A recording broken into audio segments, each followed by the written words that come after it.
Hello, my fellow weirdos and wildlings and seekers and dreamers.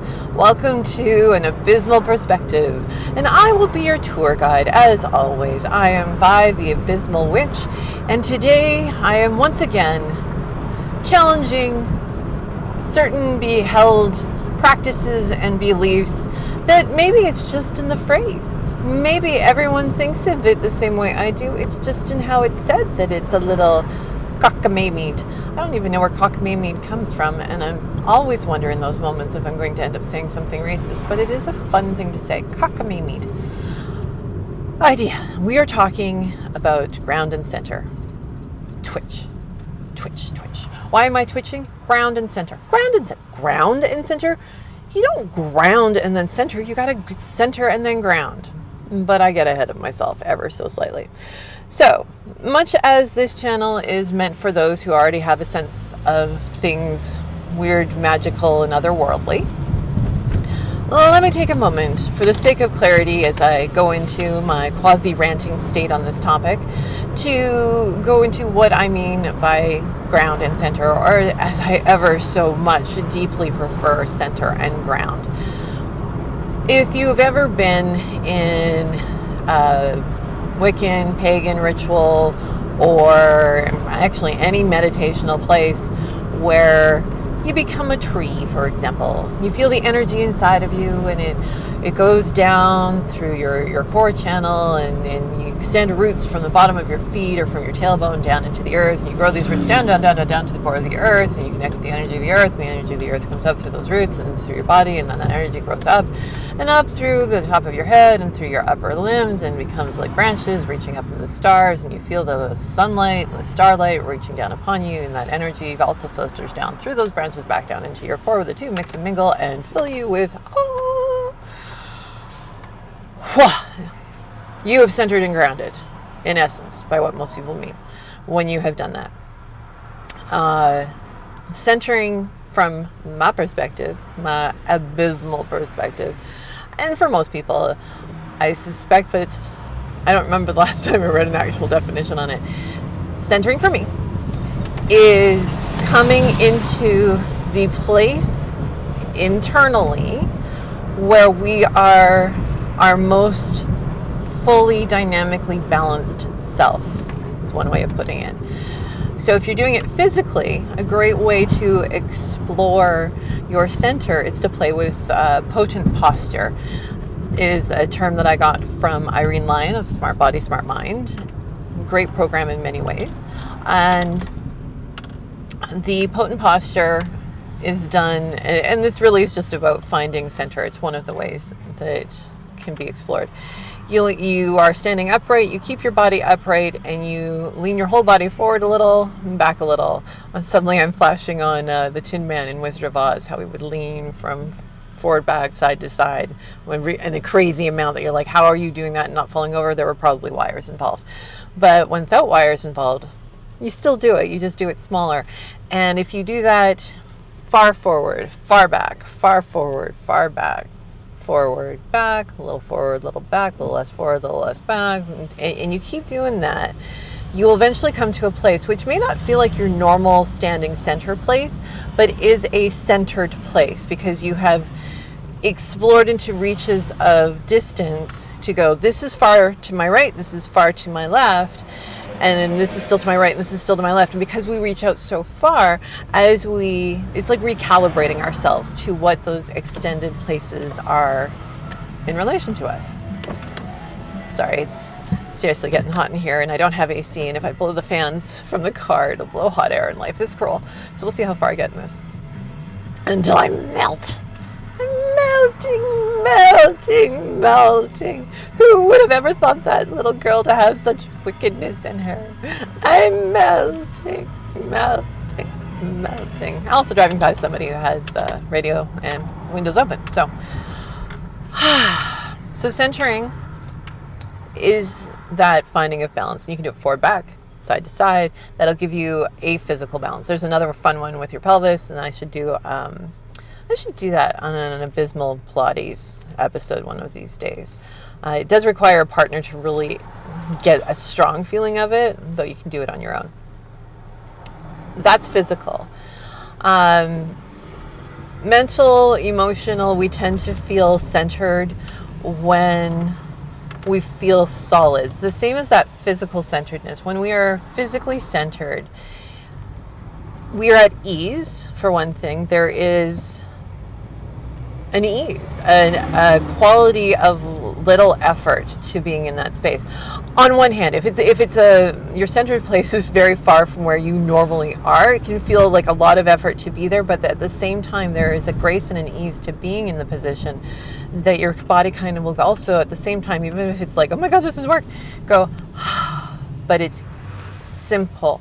It's work because I'm not used to it, but it requires very little effort because I'm well structured. We actually use a lot more effort when we are unaligned and unbalanced in how we stand, but we're so used to it that our muscles and fascia have simply built up to support that, and that's when it can feel weird and hard and effortful to be actually in balance. Same goes for mental and emotional. We can be so used to being out of balance that being in it feels weird. But when we are centered in our psyche and our emotions, then we are calmer. We are less reactive to the world around us, and we are more solid in our own perspective and in our own feelings and in our own desires, drives, and where we want to go. And the same goes for magically. When we are centered, one second, big truck. When we are centered magically, then we are in control of our magic. We make the choices. It flows without impediment from within us to without. The powers that be, the universe, etc., also interacts with us in a clearer, more stronger way because we are clear. What we want isn't muddled by conflicting qualities within ourselves or coming, and our energy isn't blocked within ourselves by all of the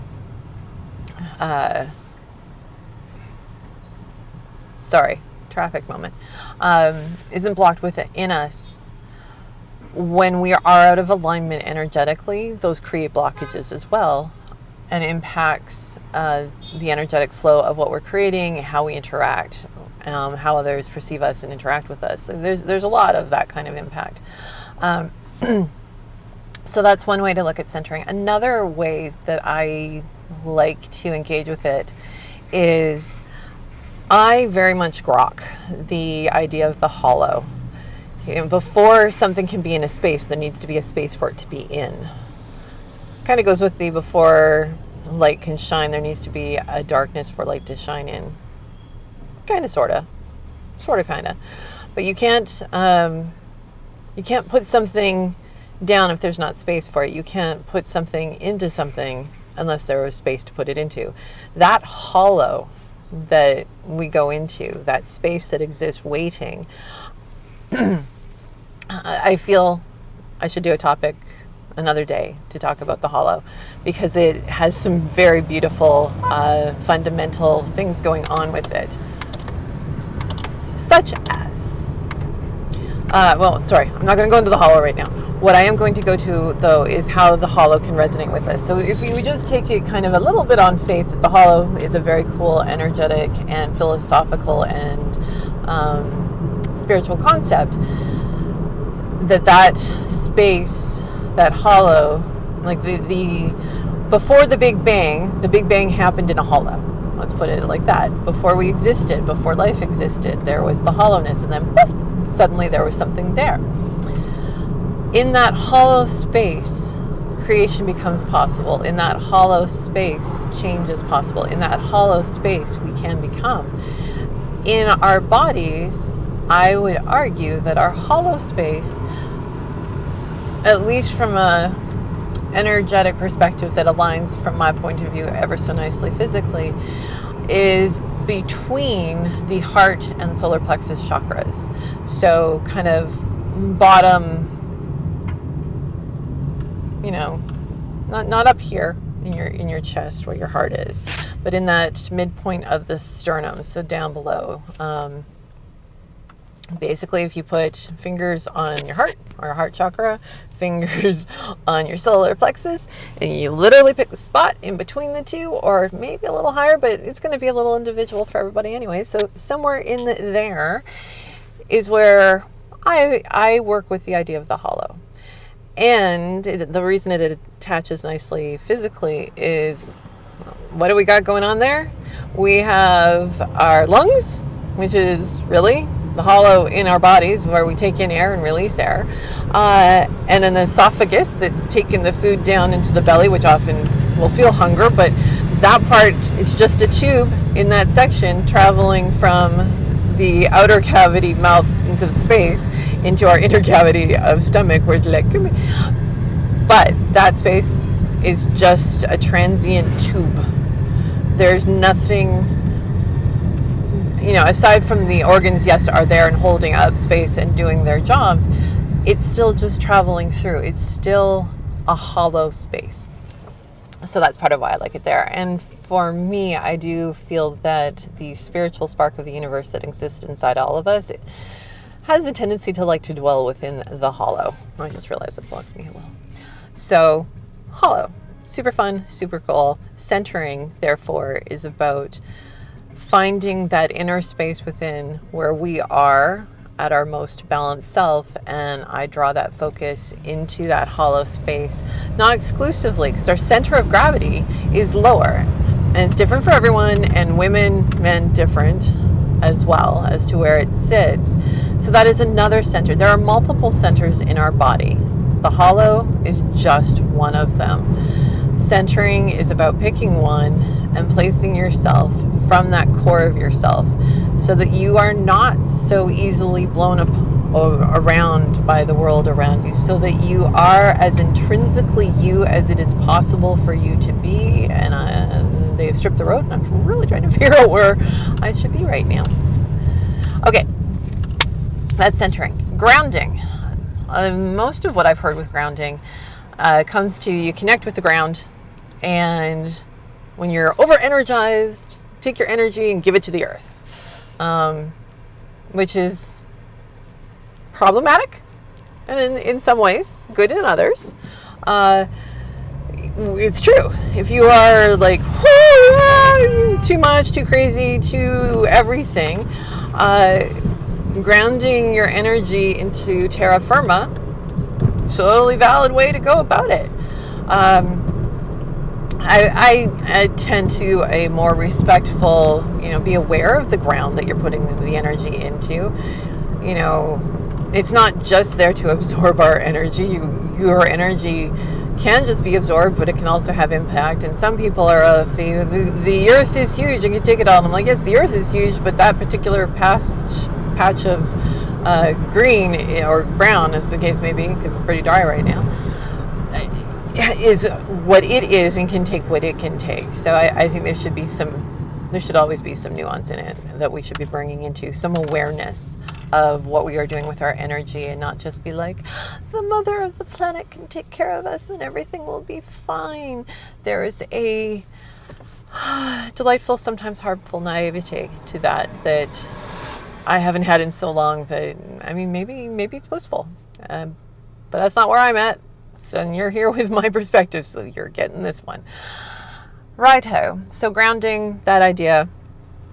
You can think of it in that sense as well, like nuancing on it a little bit, instead of just shoving your energy away from you, which also not healthy. What we really need to do is to learn to work energy through our bodies in a healthy fashion, which is work on its own. That is beyond this discussion. But it's where we would want to be, is that we're able to actually move and work the energy in our body and not be overwhelmed by it or overloaded by it, except in extreme cases. And that we know how to handle those cases in a way that even if we have to shunt off or shed a whole bunch of energy, that we can do it in a healthy way, not just for ourselves, but for the environment that we are in and the others that are in it with us. Another way to look at grounding, like you do with the grounding prong on an electric socket, right? So you've got, you're plugging in something. Remember pre-USB plugging in things? And you'd have two prongs, bigger, wider one, narrower one. sort of, sometimes. And then that third one, which is the grounding prong, and it helps to. I don't know. I'm not an electrician, but it's for grounding. It's for keeping things more stable in the energy flow. That's how I conceptualize it, and that's what I'm thinking of when I think of using that analogy with grounding, is to go having a steady connection with the ground.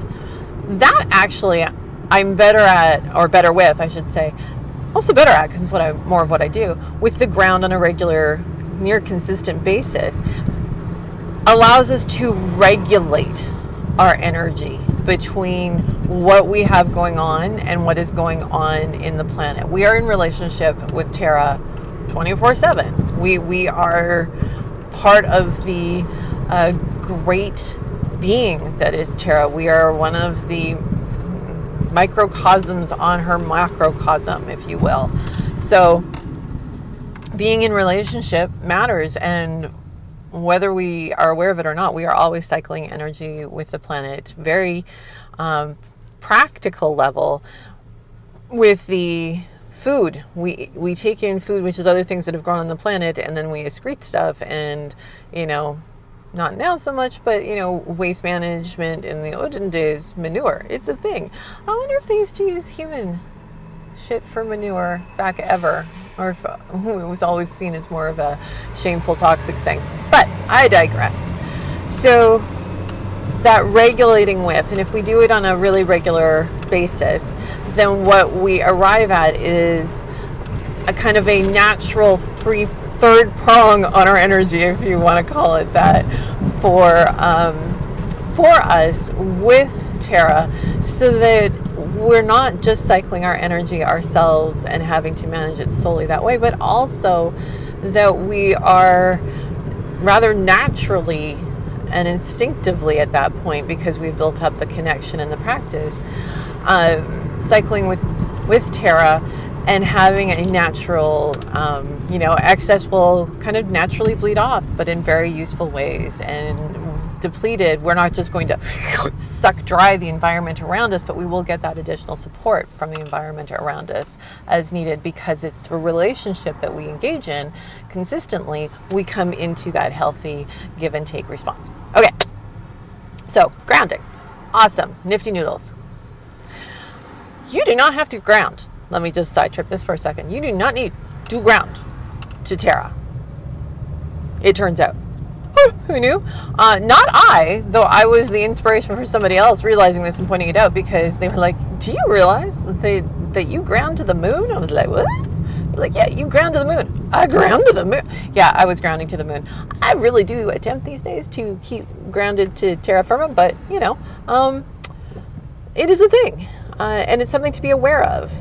Because grounding is connecting our energy to another large body of energy, and it's grounding because, in essence, if we're in a situation, this is going to get loud. This is going to get loud because we got fire trucks coming. So sorry, and there's no pause on this recording, so I can't even pause it so that you could avoid.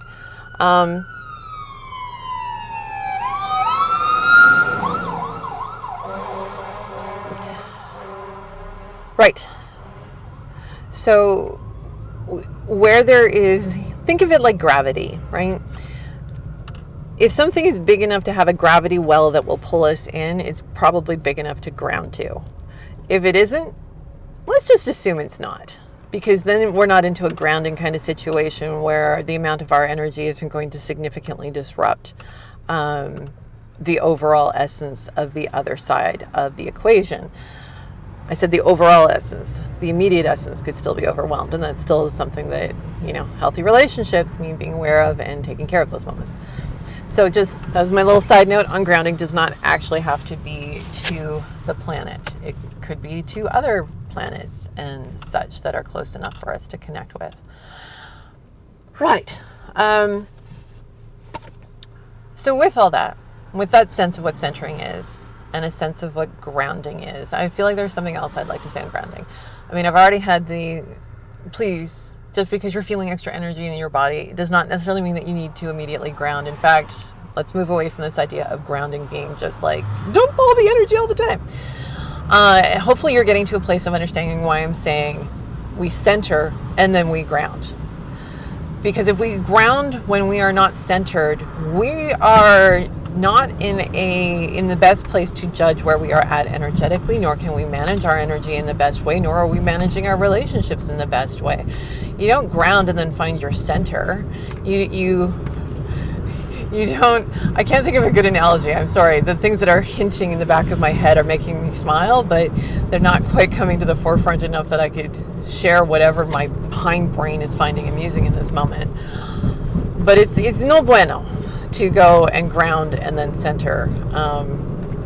We really want to center and then ground. It's an awesome place to be. We start from the core of ourselves and then we go outwards. We don't start from out and go in. We need to be ourselves first and foremost, and from that place of authenticity and selfness, then connect to the outer world if we want to actually be in charge and control of our lives. Don't give over power over yourself to others. Not in that way. Whereas sometimes the giving power over yourself to others can be fun. But that is not the subject of this podcast. All right. So, centering, then grounding, groovy doovy. And that could be it. But I'm going to go a bonus round on this episode. Because now I've at least challenged the don't ground and center, then ground. Okay, we're good. Have a pretty good idea of what you're doing when you're center and ground. Understand that and move towards, this is one of those fundamental exercises that you want to get almost so familiar with that you get angry and annoyed by doing it, and then also become enchanted by it when you get through the board part, because of the extra depth and layers that exist waiting for you to discover them when you make that practice reach deeper and further. My bonus round, though, is to go, I don't actually talk about centering and grounding pretty much ever anymore. I talk about center and connect when I want to talk in roughly a parallel way with center and ground. I'll say center and connect because we're connecting. We center within ourselves and then we connect to that other essence, that other being, massive body, whatever. Center, connect. It makes it more conscious and conscientious, but most of the time, so that's one way that I talk about it. And the other way that I'd like to talk about it is center, root, and reach. That gets into that tree style meditation or energetic working. What is the difference between a meditation and an energetic working? The amount of actual energy magical oomph that you put behind it into doing it. So, you know what, come on. You can have this one. I'll take the next one. That's really, in some ways, what it is. The difference. Meditation is not about moving energy. Energy work is about moving energy. Arcanum work. Okay. So center, root, and reach is starting in the center. Then we go down to go up. We act the way that all the other trees and seedlings and everything that grows in the dirt also does. And I know we don't grow in dirt, but we are alive, and when we center and connect in that tree aspect, I mean, there's a reason that tree visualization has been used, or method has been used for so very long and by so many different groups and people, because it is effective in getting us to that place of connection in a very strong and visceral way. Okay, so when a seed cracks open, a violent act if ever there was one. Oh, let's go like a seed. It's like that's you utterly transformed, and it's like you crack open and then you spew out new pieces of yourself. Does that sound like fun? Sorry, there's some meme about it somewhere. Okay, seed opens. The very first thing it does is a root down. Seeds don't send up first. The very first thing they do is root down. They anchor themselves into the earth, and then they grow up, which is why, so roots first, growing up. Strong root systems on any plant will give it greater support and life, especially in, I'm thinking of the plants that do best in like dry places will have really deep roots. If you're going to have high wind areas, again, deep, strong roots will keep the trees grounded and they won't be falling over onto you and your, car, house. Which? You dropped a house on my... Sorry. So many stories. I'm very good at it. I'm exceedingly Canadian. So we root down. Once we are rooted, then reaching up becomes easy because we have that anchor first we're centered. We know who and where and what we are. We root down from that centered place, so we keep our center, and then we go down and we anchor into essentially the center of our partner, which is the planet in this case, into Terra. And we, from that deeply rooted place, then can reach up into possibility, into the stellar realms, into the place of deity and the stars and all of that beyondness, that if we don't center and root first, we can reach into that, but we run a much higher self-risk of having issues and difficulties, of coming back from it healthy, sane, and whole. And we want to be able to bring back the experience with us. And if we are centered and rooted to begin with, that is so much easier. It is easier to reach when we are rooted. Also can go into Pilates for this one, because if you really want to reach far over to one side, stretch some portion of you the other direction. It's a natural thing that we do to some degree. I think all of us, you go to reach for something and you'll often unconsciously reach your other arm back to give your body that physical balance. But there is something about also just the reaching in one way will help us reach farther in the other. There's an oppositional energy at play within our bodies and within everything around us. It's part of the system's natural state that we exist in, both physical and metaphysical. And so we use that to our advantage by we root first and then we reach. And we are then able to take in more. And I mentioned with that the idea of the stellar and the deity with above. I also then want to bring into when we root, I experience that, yes, there are chthonic deities that can be reached that way through rooting, but almost more going through our ancestral line, when there is a way in which we root and we reach within the more basic plane, the middle plane, the Midgard, whatever you want to call it, that we are in, and we're just energetically reaching into the planet, reaching up to our sun. Then there is doing that and reaching into our ancestors when we go down, rooting into our ancestors downwards, and reaching into the possibilities of our descendants when we go up, of reaching into the future of where things are headed. What are we going to create? What will we leave behind when we become the roots for someone else? What will they be able to reach for because we are the root for them? And then beyond the ancestors and descendants, we get into reaching into the deity, reaching into the underworld deities and the stellar deities, if you will. Those are some ways to conceptualize it.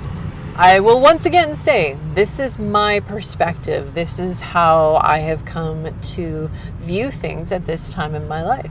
It is subject to change without notice. But it has been pretty steady for a while, so it's probably a pretty secure thing, at least for now, though always looking to explore, challenge in a healthy way. That's probably a topic for another day too.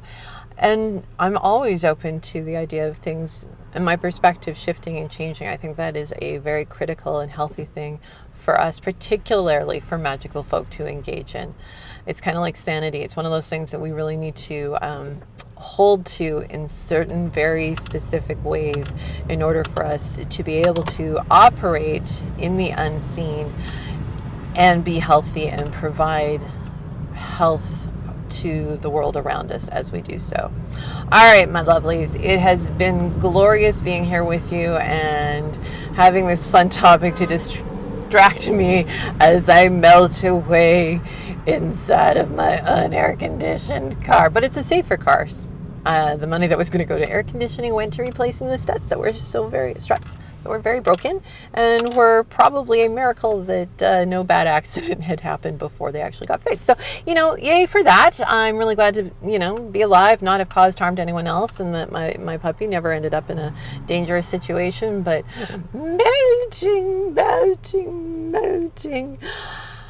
Hopefully next time I'll be able to record in the morning again if we are still in the hot zone. Otherwise, who knows where this will take us. But I do look forward to being back with you again.